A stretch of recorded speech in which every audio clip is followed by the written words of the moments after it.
We ready? Start. Learned counsel for the appellant argued that the impugned orders are liable to be set aside because the district forums did not have the jurisdiction to entertain the complaints filed by the respondents, and the state and national commissions committed grave error by brushing aside the appellant's objections to the maintainability of the complaints. Stop. Learned counsel emphasized that the Seeds Act is a special legislation enacted for regulating the quality of seeds, and if the respondents had any grievance about the quality of the seeds, then the only remedy available to them was to either file an application under Section 10 of the Seeds Act or to approach the concerned seed inspectors for taking action under Section 19 read with Section 21 of that Act. Stop. They further argued that even if the complaints filed by the respondents under the Consumer Act are held to be maintainable, the finding recorded by the district forums that the seeds sold/supplied by the appellant were defective is liable to be set aside because the procedure prescribed under Section 13(1)(c) of the Consumer Act was not followed. Stop.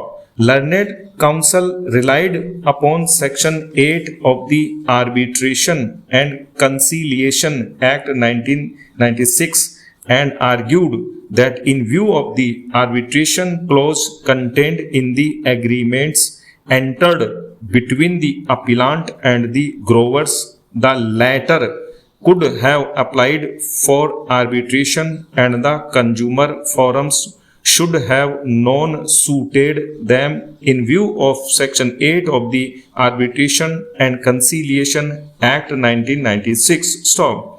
An ancillary argument made by the learned counsel is that the growers of seeds cannot be treated as consumer within the meaning of Section 2D of the Act. Stop. Era.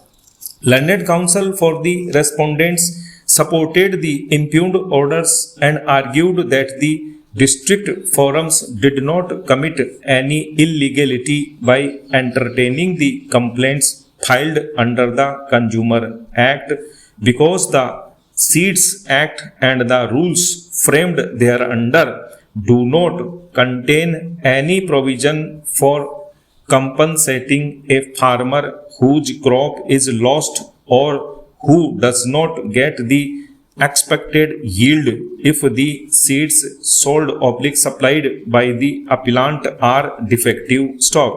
Learned counsel submitted that the remedy available under the Consumer Act is in addition to other remedies available to a consumer, and the complaints filed by the respondents under that act cannot be held as barred merely because they could also approach the seed inspector for taking action under Section 19 read with Section 21 of the Seeds Act. Stop. Learned counsel further argued that the growers of seeds are covered by the definition of consumer because they had agreed to undertake cultivation of seeds on behalf of the appellant for earning livelihood. Stop. On the issue of non-compliance of Section 13(1)(c) of the Consumer Act, learned counsel submitted that the district forums had rightly relied upon the reports of the court commissioners and other evidence for recording findings that the seeds sold/supplied by the appellant were defective. Stop. Learned counsel emphasized that the respondents had used the entire quantity of seeds purchased by them for sowing, and they had not retained samples by anticipating loss of crop or less yield stop.